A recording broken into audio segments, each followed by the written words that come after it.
तो ट्रंप के मंसूबे पर किस तरह से पानी फेरा जाता है, ईरान से बेहतर इसे कोई नहीं जान सकता है। ईरान पर हमले की तैयारी ट्रंप ने कर ली थी, लेकिन फिर ऐसा क्या हुआ कि ट्रंप को इस तैयारी को रोकना पड़ा, हमले को रोकना पड़ा। वो क्या वजह थी, किसकी वजह से कहा गया कि एक होटल को निशाना बनाने के लिए भी ईरान तैयार हो गया? क्या है पूरी खबर, किस तरह से जानकारी से लेकर मिल रही है? बातचीत करने के लिए मयंक मेरे साथ जुड़ गए हैं। मयंक, ट्रंप जो चाहे कर रहे हैं, इस वक्त टैरिफ लगा रहे हैं, हमला कर रहे हैं, धमकी दे रहे हैं, लेकिन ईरान ने किस तरह से ट्रंप को पीछे धकेला, वो एक बड़ी खबर अब इसे लेकर सामने आ रही है। वो बड़ी खबर क्या है जिसकी वजह से अमेरिका को पीछे जाना पड़ा? देखिए, ये बहुत बड़ा खुलासा हुआ है, सनसनीखेज खुलासा हुआ है कि आखिर क्यों ट्रंप को अपना पहला प्लान ईरान पर हमले का रोकना पड़ गया। देखिए, जब ये खबरें आ रही थी कि अमेरिका के जेट्स जिन्हें टेक ऑफ किया ईरान पर हमला करने के लिए, उसके बाद एंड टाइम पे बताया गया कि ट्रंप ने ऑर्डर किया और स्ट्राइक को जो है वो रोक दिया गया। अब देखिए, इसके पीछे की जो वजह बताई गई, बड़ी वजह ये थी कि कतर ने और सऊदी अरब ने, दोनों ने ये चिंता जताई और ये कहा ट्रंप को कि आप भाई ईरान पर हमला मत करें, वरना ईरान के मिसाइल से जो है हमारे बेसिस को खतरा हो जाएगा, हमें खतरा हो जाएगा। इस तरह की खबरें आई। लेकिन अब इसको लेकर एक बहुत बड़ा और सनसनीखेज खुलासा हुआ है। बताया ये जा रहा है कि कतर में, दोहा में एक 5 स्टार होटल, जिसका नाम शायद आप लोग पढ़ लें, हम नाम नहीं लेना चाह रहे उसका, तो वो होटल में एक वॉर रूम तैयार किया गया और अमेरिका के जितने बड़े अधिकारी हैं, जो सेंट्रल कमान है उसके जितने बड़े अधिकारी हैं, वो सब उस 5 स्टार होटल में शिफ्ट हो गए और उस होटल को जो है वो एक वॉर रूम बना लिया गया और यहाँ से प्लान चल रहा था कि कैसे ईरान पर हमला किया जाए, किस देश से फाइटर पायलट्स अंदर जाएंगे, कहां से मिसाइल्स मारी जाएंगी, सबमरीन का क्या रोल होगा। ये पूरा प्लान जो है वो बताया जाता है कि दोहा में इस होटल से चल रहा था और ये जानकारी मिल गई ईरान को। देखिए, हुआ ये कि जैसा बताया जा रहा है, हमने पहले भी आपको ये बात कही कि एक तो रूस और चीन के सैटेलाइट्स मिडिल ईस्ट में एक गतिविधि को अमेरिका की और इजराइल को फॉलो कर रहे हैं। इतना ही नहीं, जितने अरब देश हैं वहाँ पे क्या मूवमेंट हो रहा है, वो अमेरिका का साथ दे रहे नहीं दे रहे, कितने फाइटर जेट्स आ रहे नहीं आ रहे, इसका पूरा हिसाब किताब रूस भी रख रहा है और चीन भी रख रहा है। अब हुआ ये कि ये जो होटल है, यहाँ पे अमेरिका के सारे अधिकारी शिफ्ट हो गए थे, जो कि अल उदैद एयरबेस से शिफ्ट हुए और ये दिखाने की कोशिश की गई कि अल उदैद एयरबेस से हमने अपने प्लेन हटा लिए हैं, हमने अपने सैनिक वहां से हटा लिए हैं ताकि ईरान वहां हमला ना करे। अगर अमेरिका हमला करता तो सबसे पहला जो है हमला होता वो अल उदैद एयरबेस पर होता और उस हमले को रोकना मुश्किल हो जाता।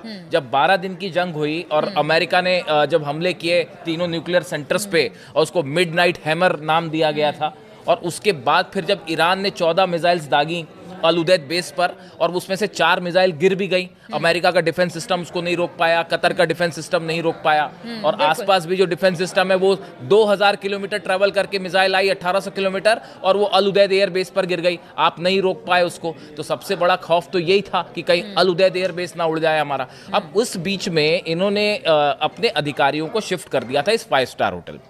अब हुआ ये कि ये जो स्ट्राइक होने की बात चल रही थी कि बस ये हमला होने वाला है, हमला होने वाला है, इसी बीच ईरान के एक कमांडर की तरफ से ये चेतावनी आ गई, ये बात अमेरिका को और कतर को कह दी गई कि आपने जिस होटल में अपना वॉर रूम बना रखा है उसकी एक जानकारी है हमको, वहाँ आपके कितने अधिकारी हैं, कितने कमांडर्स हैं, उसके बारे में हम सब कुछ जानते हैं और अगर हमारे स्पेस में आप अंदर आए तो सबसे पहले आपका ये जो आपने वॉर रूम बना रखा है, पहली मिसाइल यहीं गिरेगी। बिल्कुल, तहस कर दिया जाए। सबसे पहला हमला जो है वो उस वॉर रूम पे होता जो अमेरिका ने बना रखा था। अपने अधिकारी जो कतर में जिस होटल को, दोहा में जहां पे वॉर रूम बना रखा था, ईरान की तरफ से धमकी आई, पहली मिसाइल हम यहीं मारेंगे साहब। और उसके बाद जो है कतर और सऊदी, ये दोनों एकदम से डिफेंसिव मोड में आ गए, जैसा जानकार बता रहे। अब ये खबरें कई जगह हैं, फॉक्स न्यूज ने भी इसके बारे में छाप रखा है, न्यूयॉर्क टाइम्स में भी अलग अलग खबरें हैं इसको लेकर। आप अगर सबको जोड़ के देखें तो आपको एक घटनाक्रम पूरा बिल्कुल एक सूत्र में आपको दिखाई देगा।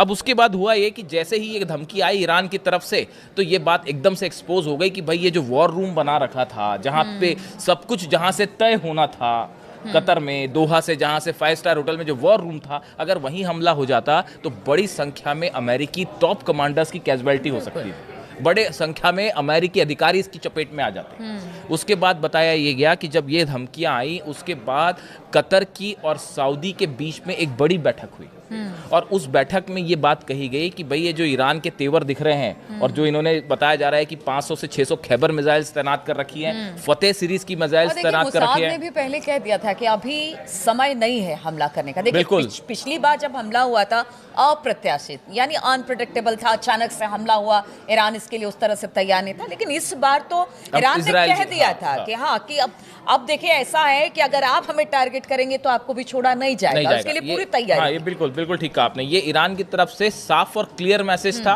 कि अगर हम पे हमला किया आपने तो इस बार हम लिमिटेड वॉर नहीं करेंगे। देखिए इस शब्द का इस्तेमाल जो है वो अगर आपने अली खामेनी साहब की लास्ट 2 स्पीच सुनी हो और ध्यान दिया हो इस बारे में, उनके कमांडर्स के बयान को आपने ध्यान से सुना हो, तो आप देखिए ये जो भाषण होते हैं इनके छोटे छोटे शब्द आपको पकड़ने पड़ते हैं।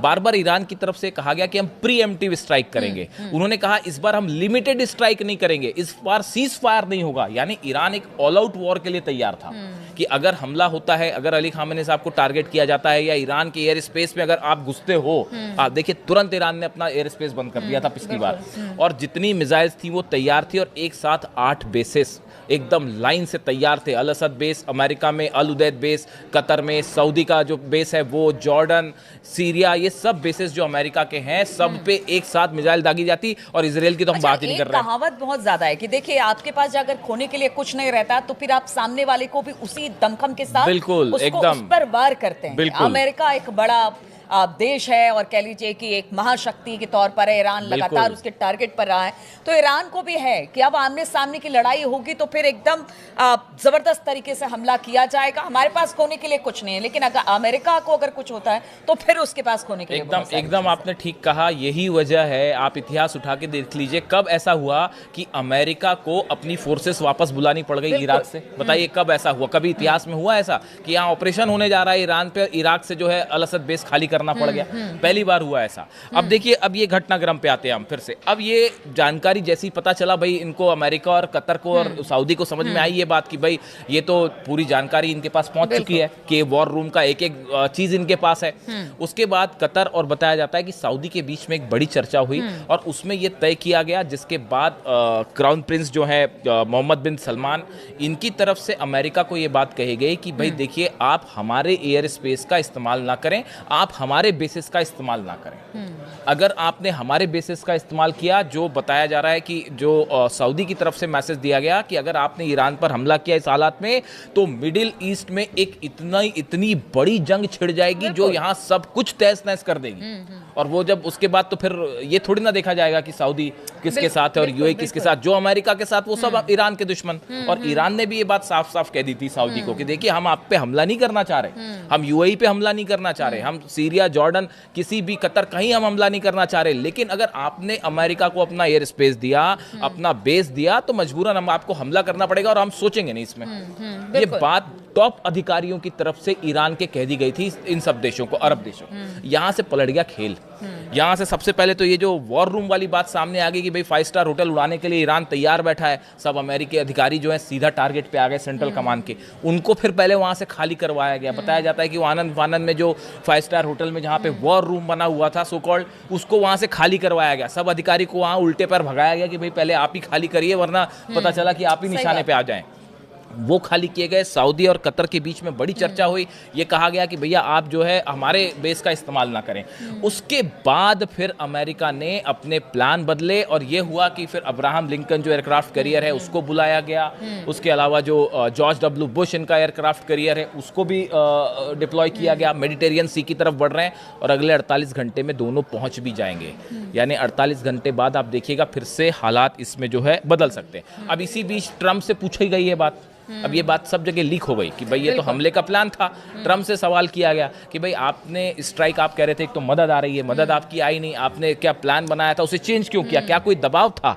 तो ट्रंप ने कहा कि नहीं, मेरे पे कोई दबाव नहीं था और मेरे पे सिर्फ अपना दबाव होता है, मैं खुद अपना फैसला लेता हूँ। इस तरह की बात इंटरनेशनल मीडिया में अगर मन का आ जाए तो लोग यही कह रहे हैं कि पीठ दिखाकर भाग गए ट्रंप। तो ये जो है बड़ा, ये बड़ा सेटबैक रहा। ये इससे एक ऐसा ओपिनियन, देखिए इससे मैसेज क्या गया, मैसेज इससे ये गया कि कि अमेरिका जैसा पावरफुल देश। अच्छा, ईरान में जिनको ये कहा जा रहा था, जिन प्रदर्शनकारियों को कि हमारी सेना पहुंच रही है, हमारी मदद, वो भी अपने आप को छला महसूस कर रहे हैं। बिल्कुल। अब ये देखिए, ये असल में ये कहानी सिर्फ इस बार की नहीं है। देखिए, ये जो पिछली बार इजराइल ने जो कतर पे हमले किए थे, दोहा में जो हमास के लीडर्स पर को टारगेट करते हुए जो हमले किए थे, वहां से अरब देशों को ये बात लगने लग गई थी कि ईरान जो कह रहा था वो सच कह रहा था, कि ये इजराइल जो है वो कभी भी आपको भी निशाना बना सकता है। ये बात बार बार ईरान की तरफ से अरब देशों को समझाई गई कि भाई इजराइल जो है वो आज हमसे जंग कर रहा है, कल को आपका भी नंबर आ सकता है। ये बात सबको कब महसूस हुई?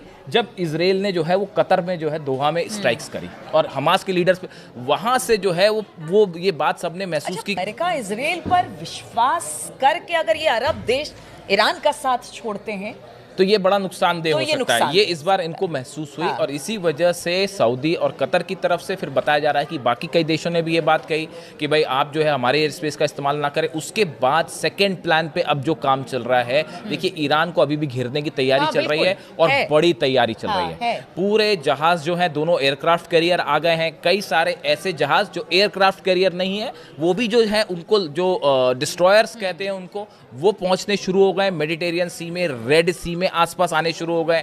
और इसके अलावा बड़ी संख्या में सैनिकों को भेजना भी शुरू हो गया। हाँ, क्योंकि व्हाइट हाउस की तरफ से आदेश बयान आए थे कि देखिए हमले का विकल्प अभी भी खुला हुआ है। बिल्कुल बिल्कुल।